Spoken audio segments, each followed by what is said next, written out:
Once I got my eye in, I realised that all over the place buildings were festooned with bas-reliefs invoking women.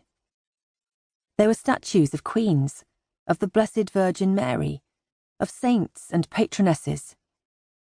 I walked by the river to photograph a visiting tall ship.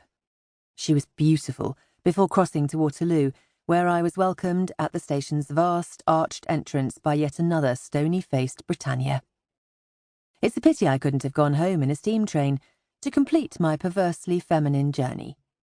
They are invariably described as ladies too. I'm glad I made that tour. I had not realised before how potent the image of idealised womanhood was in public life, and how ubiquitous. Her dominant presence in the establishment of the 19th and early 20th centuries made it even more difficult for flesh and blood women, half the human race, to gain access. A real Victorian lady's place was nowhere near the inner sanctum of the traditional professions.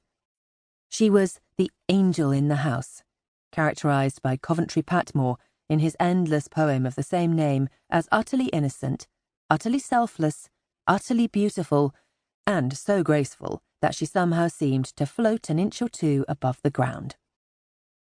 The angel's natural habitat was the drawing room or the nursery.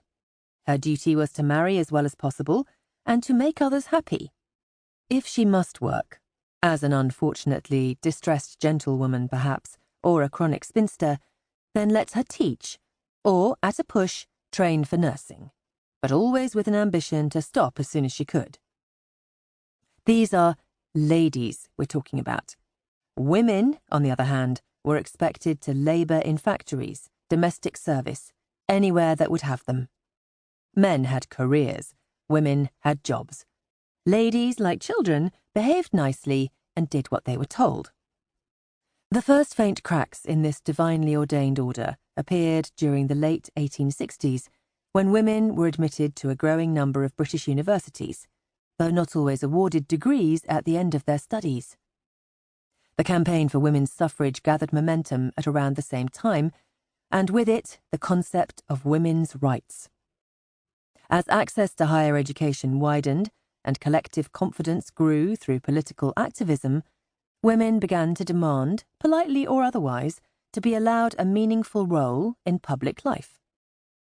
The First World War gave them just that, but only temporarily.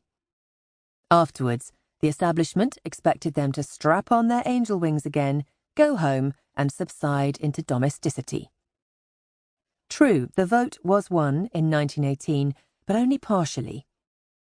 The Sex Disqualification Removal Act was passed in December 1919, but its scope was limited and easily misconstrued. And the habits of the past were hard to break. Virginia Woolf, embarking on her career as a professional writer, may have refused to play the part of the angel, but was only too well aware of her influence. The shadow of her wings fell on my page. I heard the rustling of her skirts in the room. She slipped behind me and whispered, "My dear, you are a young woman. Be sympathetic, be tender, flatter, deceive, use all the arts and wiles of our sex. Never let anybody guess that you have a mind of your own." By 1920, that secret was out. As universities produced increasing numbers of educated women, a problem emerged. What were they to do once qualified? During the period between the two world wars, fewer women as in females, forget the class distinctions now, were able or minded to marry, and more found themselves solely responsible for dependence. They needed to work to earn their own and others' living. And of those who didn't need to, many chose to, being creatures of intellect, energy, and ambition. Those who had graduated in professional disciplines such as law or architecture, or had practical wartime expertise in medicine or engineering, were no longer content to waste their potential. They had already proved the reactionaries wrong. Females did not collapse if they thought too hard. Cleverness and attractiveness were not mutually exclusive. It was even possible for them to overcome their physiological emergencies and remain rational beings every day of the month.